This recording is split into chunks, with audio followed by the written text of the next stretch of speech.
Hello, everyone. I hope you are having a wonderful day today. Welcome to the Addicted Mind podcast. My name is Duane. I'm your host, and we are on to another episode. Today, my guest is Robert Kamen. Robert oversees the beekeeper group of companies in Thailand and Cambodia, which includes his role as founder and group CEO of the Beekeeper House. He has worked extensively in social work and mental health for over 18 years. In addition to being a psychologist and a psychotherapist, he is a clinical trauma specialist and a Tibetan sound bowl instructor. He is a former director of service provision and still works part-time as an expert consultant for the United Nations on issues around violence against children and women. He is also an academic who researches and publishes work around childhood trauma. So today, Robert is going to talk about his own story and how he uses his story to help others, particularly when they're struggling with mental health issues and addiction, and incorporating mindfulness, some Eastern philosophy, Buddhism, into mental health work, and how that has helped him turn his trauma into an incredible part of who he is. And so we're going to talk about moving from that state of trauma to the state on the other side of trauma where we maybe find more mental health. I really enjoyed talking to Robert and really aligned with his thinking and could see myself in a lot of the things that he also talked about. So I hope you enjoy this interview as well. And if you're enjoying the Addicted Mind podcast, please rate and review us in iTunes. I do read them. They mean a lot to me. And it's pretty amazing to see the impact that the Addicted Mind podcast is having on so many people. So I really appreciate that. And you can follow us on Instagram at Addicted Mind Podcast. So check that out as well. All right, stay tuned for this episode. All right, here we are on the Addicted Mind podcast. My guest today is Robert Kamen, and he's going to share his story. But first, introduce yourself, Robert, and we'll talk about you and all the work you do with clients who are struggling with addiction and mental health. And also, the other piece we didn't talk about before is just advocating for the protection from, women and children from violence and your work in that area as well. So we're going to jump into all of it. So Robert, introduce yourself and we'll kick it off from there. Yeah, thank you. So obviously my name is Robert and I am a mental health professional and I am the CEO of an organization called The Beekeeper. We are a mental health treatment company that specializes in working with individuals and also organizations in working primarily around Buddhist mental health practices, but also using contemporary clinical psychology and blending that with Eastern philosophical approaches, which have now become more evidence-based in terms of their particular approach. So we work with individuals who have been affected not only by substance misuse, but also what we kind of term in the sector as comorbidities or other areas such as trauma, depression, anxiety, whatever they might be. Obviously, I have my own personal story in terms of what led me to becoming the CEO of this particular organization and founding and setting up of it. Do you mind sharing a little bit of that story? I find that when we do this work and we're passionate about it, it usually comes from our own spirit or soul or experience, whatever you want to call that piece that really drives us to want to help people. Yeah, absolutely. So I grew up primarily in residential care. So I grew up in the UK, was boarding school. And my formative experiences during childhood were pretty abusive, physically, emotionally, and also sexually. When I left school, I ended up moving to London and becoming quite heavily involved in drugs myself. As a result of that, my life's trajectory became kind of more nuanced and I suppose more complex. It took me a long time and the discovery of my religion, which is Buddhism, to help guide me back onto kind of more safe path in life and more mindfulness based approach in life to help get me out of the quagmire that I found myself in. I had what I would probably, or what I suppose would be clinically described as a polysubstance misuse disorder during my 20s and my early 30s. And that was, with the benefit of hindsight, primarily driven by trauma from my childhood. Can you talk a little bit about the intersection where the trauma and your Buddhism and how that started to work its way out for you as you found your way out of the addictive process and kind of the intersection of all those things? Yeah. So, I mean, from a theological perspective, in Buddhism, we have the Noble Truths, which it do cover something called the inevitability of suffering. And my Buddhism and my faith led me to a really interesting place, which was not one necessarily of forgiveness, because that's not something I particularly believe in, forgiveness, because I think forgiveness comes from a position of moral authority. I came to understand that the things that were done to me by the people that did them to me were done for a reason, reasons that I wouldn't necessarily ever understand. But for me to focus on the whys and the buts would never necessarily lead me to a place where I was able to reconcile those experiences with my own life and also my own ability to move forward. Buddhism really helped me with that significantly, and has done and continues to, especially with everyday mindfulness-based practices such as kind of meditation, which continue to be a very important part of helping me find the balance, which is so important when one is trying to not necessarily resolve trauma, but learn to live with it and learn to understand that it's a part of who we are and it's a part of the experiences that we have. And I suppose most importantly, if I was to sum up what Buddhism has brought to my life, was I wouldn't change what happened to me, because I'm quite proud of who I am. And I'm proud of what I've achieved in life. And I'm very proud of, in some ways, what the trauma I experienced has allowed me to experience in terms of my own sense, and not to be too existentialist about this. But it's got me into a relatively good place. And I now understand, I suppose, perhaps arguably the human condition maybe a little better, or maybe with greater sympathy, if that makes sense. I think that makes a lot of sense. And what kind of comes to mind as you're talking, and I'm thinking, what interests me a lot is that space of in between, where a person is moving from trauma to this space of, like, what I kind of hear you saying is, maybe the word I would use is like acceptance, a peacefulness. Maybe that's not all the time, but there's that space of transition. And I would love for you to kind of talk about that process. Because I think when people are in trauma, the body is in this such hyper-vigilant state. And so in a lot of pain and hurt and suffering. And there's this movement to something different. Yeah. And I think you've kind of hit the nail on the head there.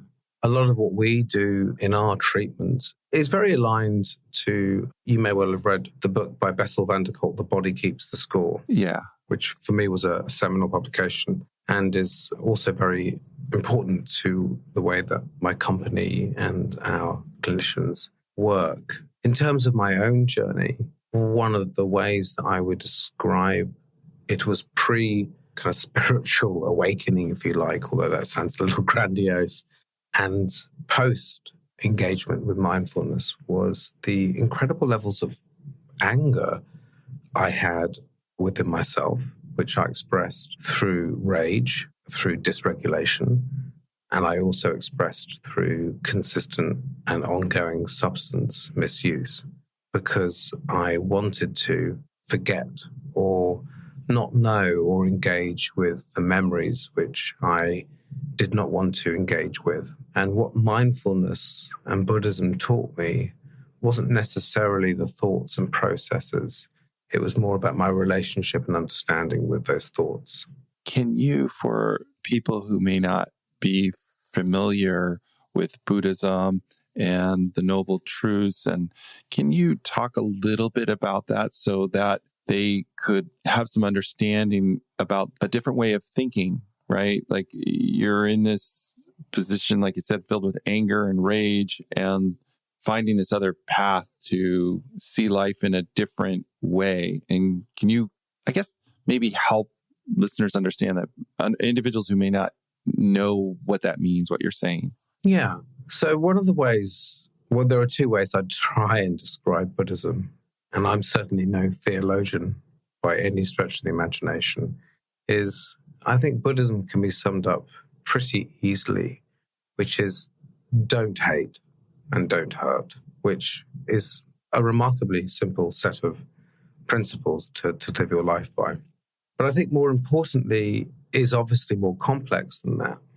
But the metaphor that I often use when I'm trying to describe my own personal beliefs, if I was to be walking across the street and someone was to throw a rock at my head, most people's reaction, and if you ask them what their reaction would be one of frustration, anger, upset. They would be incensed that someone had assaulted them.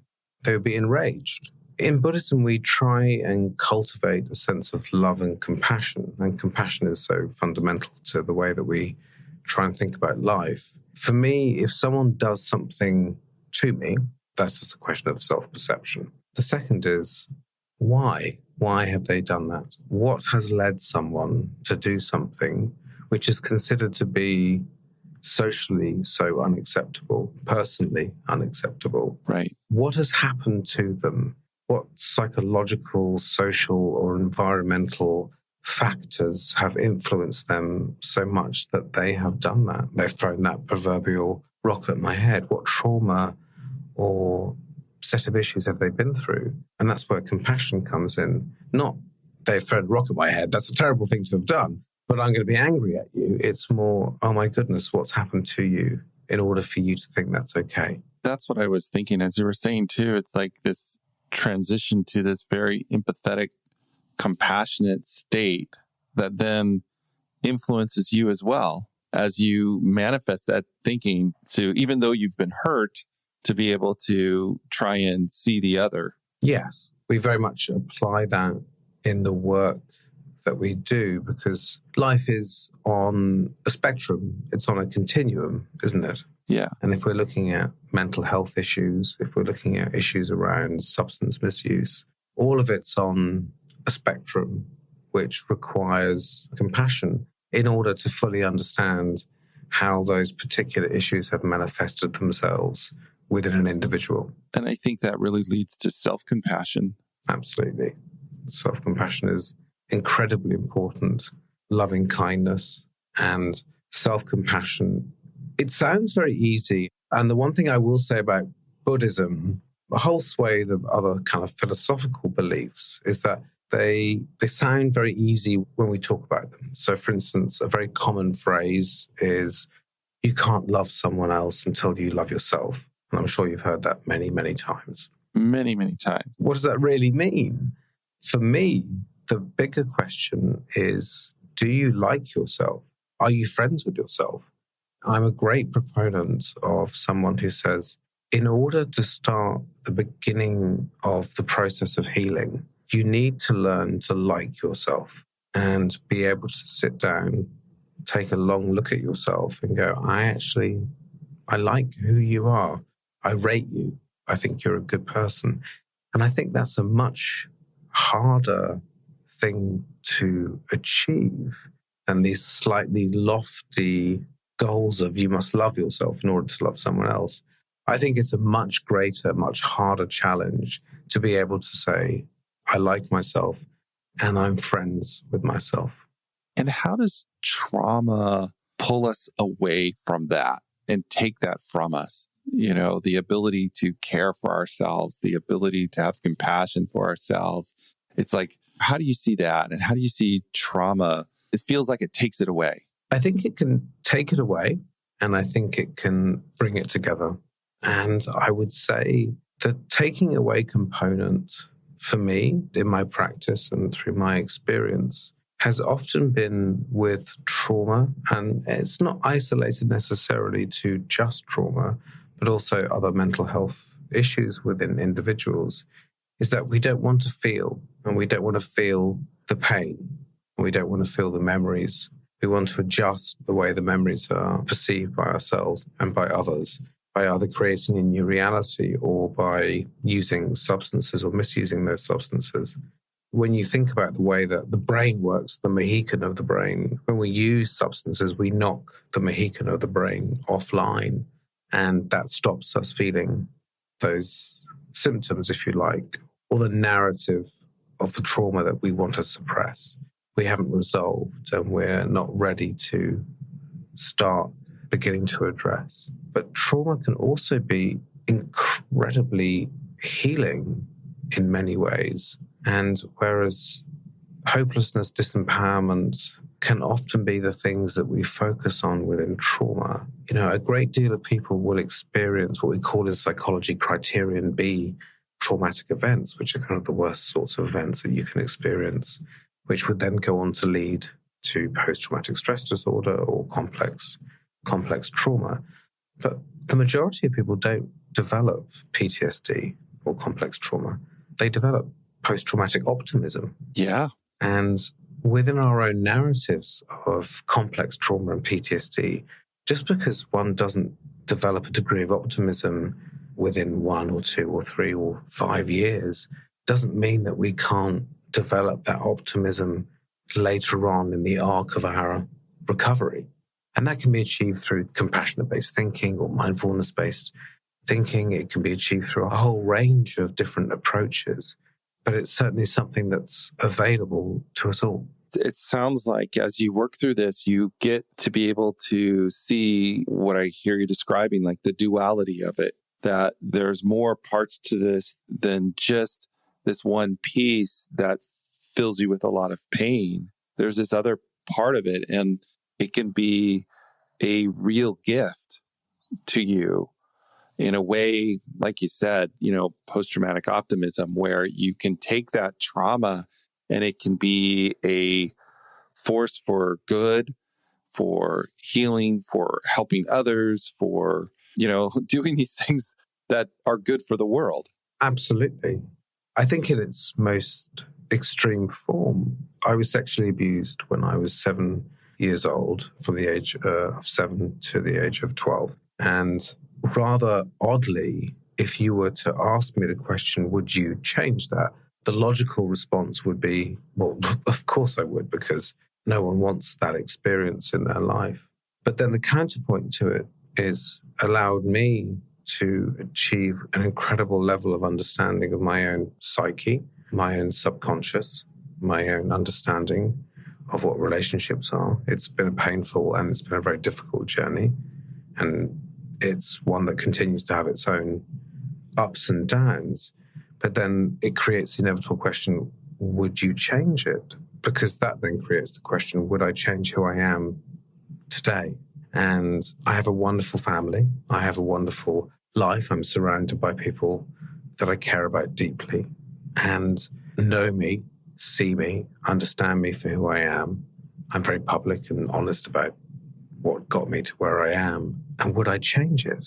That's a strange question. And within Buddhism, one of our noble truths is the inevitability of human suffering. So for me, that's one of my noble truths. You can see that your trauma is now such a part of you in such a way that brings you all of these beautiful things: connection, compassion, kindness. I mean, the things that in a way I think we all seek. It can seem, I think, when you're in the midst of that deep suffering, so counterintuitive. Absolutely. And it is, and I'm sure you see it within your own clinical practice, that the space for optimism is there. And I always forget that wonderful quote by Viktor Frankl. Between stimulus and response, there is that space. Yes. And I think that's the perfect summary of it, because there is a space between stimulus and response where we would have been activated, we would have responded in a different way. And now when that happens to me, I think and I reflect And for me, that's been quite seminal in terms of the way that I conduct my entire life. Can you talk a little bit about how meditation and mindfulness, I imagine, is a big part of that process of creating that space for you to be able to do that, to take that in-between moment that Viktor Frankl talks about, to harness it, to see it? Yeah, so I think with mindfulness, everybody, or there are many different schools of thought. There are also individual practices. And when you get into mindfulness, it's important to develop your own practice that aligns with your own needs as they emerge and as they evolve. With my own personal practice, I struggled with meditation for a long time. And I started off with guided meditation, which really helped me get into it in a more systematic, regular way. Once I'd done that for a while, I began my own meditation practice using a technique that was taught to me by a Buddhist nun called Pema Chodron, who's pretty well known now. And she uses something called the Tonglen technique. I utilize that technique, but I don't adhere to one particular practice according to how I'm feeling. And the way that I meditate, I try and practice mindfulness is with my own meditation, is I try and address the issues that I'm thinking about or are most prominent in my thinking more directly. So it's a fairly confrontational form of meditation, which is not necessarily the way that you always think about meditation, because a lot of people think you kind of sit around sort of hitting tinctures and sitting there with your hands held up and sitting in a sort of yogic position. I don't do that. For me, it's about confronting issues in my life head on. And what that does is it helps me stop reacting and helps me respond. So as opposed to reacting to something in my life, which might be upsetting me, it might be concerning me, it might be worrying me, it allows me to articulate a response with greater clarity and kind of mental cohesion. I'm glad you say that, because I think a lot of times, once again, kind of when I see clients come into my work and do this work, there's this idea that you get to this spot where you don't have difficult feelings, you don't have difficult emotions, and that's not true. Like you said, life is still suffering. Things still happen. There still is pain in life, so to speak, that we have to walk through and manage and be with. Very much so. Day-to-day living will always throw up curveballs for all of us. And it also will be a timely reminder that just because one feels that one has inculcated one's own experiences into your own life and you're moving forward with perhaps that kind of post-traumatic optimism, it doesn't mean it's all resolved. And it doesn't mean that everything's neatly tied up and there aren't still loose ends that won't occasionally rear their head and be a bit triggering or upsetting. And it doesn't mean that there aren't sometimes periods in my life where I'm reacting to something and I think, why am I responding to this in this way? This doesn't make any sense to who I am and the way that I think about myself and what I've achieved and my sense of self-identity. And yet then I will go, well, hold on, let's try and think about this. And normally 9 times out of 10, it will go back to a particular piece of unresolved trauma or anxiety that's been generated by that trauma that I haven't quite resolved as well. I don't shy away from it. I try and own it. But that doesn't mean occasionally it doesn't own me without me realizing it. Yeah. And I think at the same time, that stuff also makes us who we are and in a way also enriches our life and helps us look deeper and at things that are difficult and to understand ourselves better. So question I have is, how do you take all of this and take it into the work that you're doing now? Yeah. So the Beekeeper is we're a mental health treatment center. And I'm very keen on using the words mental health as opposed to addiction. So we try and shy away from the word addiction, not because we have a problem per se with the word, but I think one always needs to be careful with words. So we're a treatment center that tries to look at substance misuse in all of its diversity, because substance misuse or addiction is a highly complex set of issues which are anchored in every individual's particular needs and experiences. And one of the things that we at The Beekeeper are very proud of is that we don't take what could best be described as a cookie cutter approach to treating the primary symptomology of what would be classically termed as an addict, because we think and we personally believe that it's not necessarily in the best interests of the client. So we try and meet the client where they're at. And it's not that we subscribe to the medical model of the addiction model or the choice model per se. We try and think of ourselves as sitting in between, because obviously there's significant evidence to support both theoretical positions, but the absence of evidence doesn't mean that evidence will always be absent. So we try and look at the inference that addiction or substance misuse is a chronic and lifelong condition, but we don't say it cannot be cured. Right. I can understand that. As you're talking, I was thinking, like this holistic approach of really getting to know the person. And I was going back to your analogy that you talked about earlier. The person throws the rock at your head. And the question you ask is, why would that person do that? To really get to know them, to really understand them and create the space for their experience to be present in a compassionate way. That's just what, I don't know, it just kind of came around to me in that way. Yeah, very much so. And I've listened to some of your brilliant podcasts, and you've had some incredible experts talking about what physiologically happens to the brain when it comes to addictive patterns of behavior, especially with substance misuse. And our understanding of how the brain and behavioral patterns can evolve and change is evolving and changing almost as quickly as our understanding of it is. Yeah.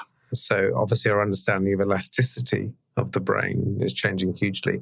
And that ties in very closely with what we do. We do a lot of work with yoga, different forms of meditation, different mindfulness practices, which are not a nice little bolt-on to our work. They're very much integral to our overall program. And they're very, very important. And they're the kind of what we do. And we combine that with strong clinical psychology. But we also know that mindfulness-based practices, such as yoga, meditation, will reduce the thickness of the hippocampus, or they'll reduce the size of the amygdala. So whereas with the addiction model, they're great proponents of the hardwiring of the brain. With the choice model, or maybe the mindfulness model, there's also evidence to indicate that there's great elasticity there. Yeah. So it's an interesting debate. And as a scientist, as an academic, as someone who's also struggled with substance use issues as part of my adolescence and my young adulthood, almost losing my life to it on several occasions, I don't minimize how dangerous it is, but I also worry about the oppressive nature of the addiction model and the stigma that comes with being an addict. And that's a very nuanced statement, because it sounds as if I'm very opposed to it. But in actual fact, I'm not, because I can also see how for many people, approaches such as the fellowship are incredibly useful for many people. And I would never denigrate that. I would never take that away from someone. But I would always say that there is a middle way. And I've worked with and been fortunate to be part of people's lives who don't consider themselves to be addicts per se, and have maybe come to us with a heroin problem and are able to have a beer at Christmas time with their father and be able to moderate. I do think there is that middle ground, and it's a hard area to navigate. I think it creates a space for everybody to be themselves in a way that works for them, to find themselves, and the space to explore that without stigma, without judgment, without some predefined notion of what our life should be. And finding that middle way, goes down that road to me. So I'm definitely in agreement with you or aligned with you in that kind of thinking. I can understand what you're saying and the nuance of that. It's sometimes hard to conceptualize that thought process, but I get what you're saying. I definitely agree with that. And that's been my experience too with clients and in my own life. So yeah, I totally understand. That makes sense to me. It's a really interesting kind of complex interplay that I find with practitioners. And I think there are more of us who are looking at this issue when it comes to substance misuse in a less binary way. So it used to be you subscribe to one of these two models and that's it. And as someone who's a scientist and a research scientist, we don't do that in science. We have a theoretical position where there is evidence to support a hypothesis, but the hypothesis is not proven. It's just supported. It doesn't become fact.